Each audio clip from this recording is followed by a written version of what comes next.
Muli pong nagbabalik ang teleturuan. Kanina ay napakinggan natin ang awiting direksyon sa himig ng Sitsiritsit. Upang higit na maunawaan ang apat na pangunahing direksyon, palabasin ng mga mag-aaral sa silid.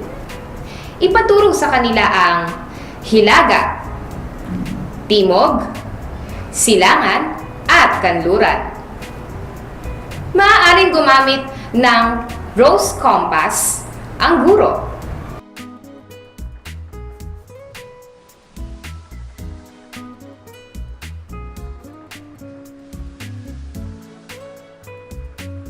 Ipaliwanag sa mga mag-aaral na ito ay isang instrumentong ginamit ng mga marino upang alamin ang direksyon nila sa mundo. Ito'y binubuo ng isang pointer na siyang nagtuturo ng tamang lokasyon at nagsisilbing malaking tulong sa paglalakbay, lalo na ng mga barko. Upang mas lalong malaman ang pangunahing direksyon, ipadipa ang braso ng mga mag-aaral.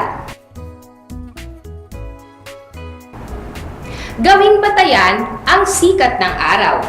Sabihin sa mga mag-aaral na ituro o itapat ang kanilang kanang kamay kung saan sumisikat ang araw.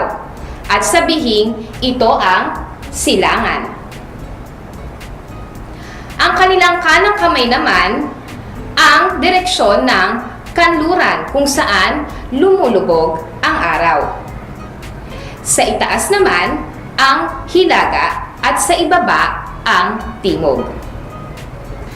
Maaaring magsagawa ng lakbay-aral para sa mas makabuluhang pagtalakay.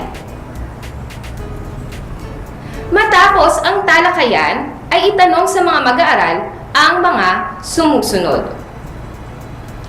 Anong direksyon ang nasa kanan? Saang direksyon sumisikat ang araw? Anong direksyon naman ang nasa itaas na bahagi? At anong direksyon ang nasa gawing ibaba? Maaari ring itanong kung bakit mahalaga ang direksyon. Dito, makabubuo ng kaisipan ang mga mag-aaral ukol sa tulong na dulot ng direksyon.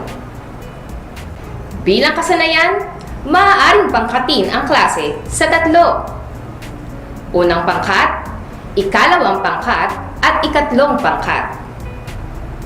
Bigyan ng bawat pangkat ng ika-4 na bahagi ng Manila paper.